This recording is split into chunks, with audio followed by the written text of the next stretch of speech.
Chris Cuomo here. Welcome to NewsNation. This is where right and left can come to be reasonable. Now, I do have a fact that no one in power seems to want you to know. The dirty secret behind the shutdown. And I will tell you. But first, there is news to report.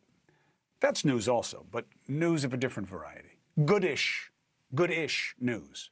The Trump administration says it will provide SNAP benefits, food stamps, to 42 million Americans. I knew this would happen, as I told you last week, for two reasons.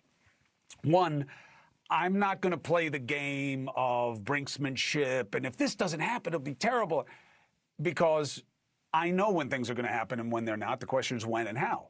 The law is clear that the reserve fund that was set up for SNAP can be used in this instance.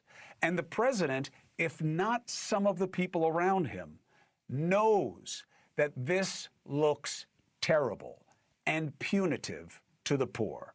And the president was right. So they made a shift. So why is it only good-ish? Well, the reserve fund for SNAP that the administration wanted to withhold is not enough for full benefits. So the only real answer to restore the benefits is to end the shutdown. But both sides believe keeping the shutdown going through elections tomorrow helps them against the other side.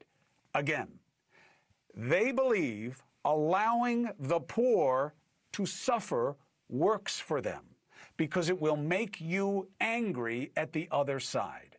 That is proof our system is broken. Now, the other problem is there are those around the president who insist on making the poor a problem. So they won't hustle funds like they did for the military to allow the poor to eat. So they will send weird emails warning grocery stores that they can't give poor people a break if they don't have their full food stamp allotment. Why would you send that message? I don't know. But I do know the secret behind the shutdown. The poor are not the problem with our budget.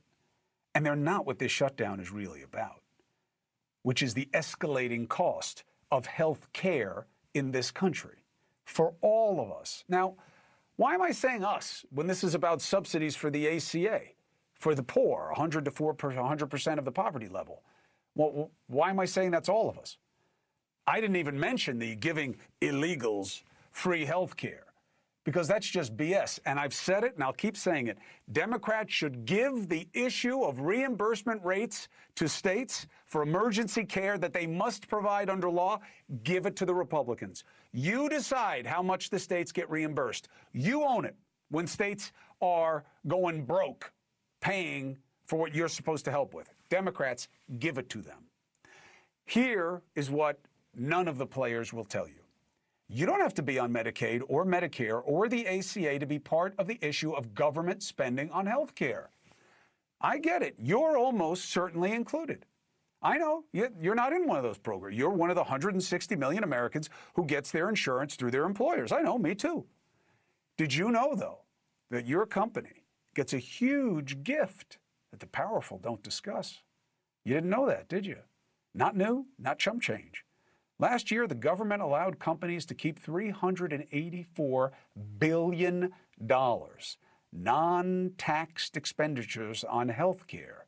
In the next decade, that number grows to $700 billion. And in terms of the value of what we give versus we let companies keep, those tax subsidies are nearly 4 times what we spend on ACA subsidies. So why are they talking about the subsidies? Because they don't want to mess with big companies. What they give big companies, look at your screen, is the 3rd largest health care program in the United States behind Medicare and Medicaid. I bet you didn't know that. So now we have to ask, why, despite this subsidy, are prices rocketing? 10 years ago, the average annual premium for a family's health insurance plan was about 17 grand. Workers contributed just under 5 grand. Today, same plan, 27 grand. Workers contribute nearly 7 grand, but the subsidy to the companies have gone up. Why is there a 40% increase for you out of pocket when the corporations are getting more of a subsidy? I'll tell you why. corporate influence. The people in power care more about them than they do about you. The corporations get more and get to give us less by giving more to those in power.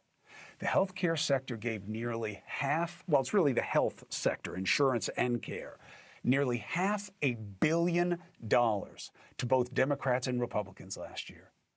That's why I called out corporations and both parties for their pay-to-play luxury suites at the conventions, because it's the truth.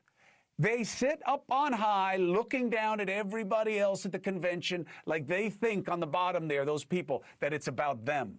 They're up in those boxes laughing because they know they are winning the game by paying for inaction against them.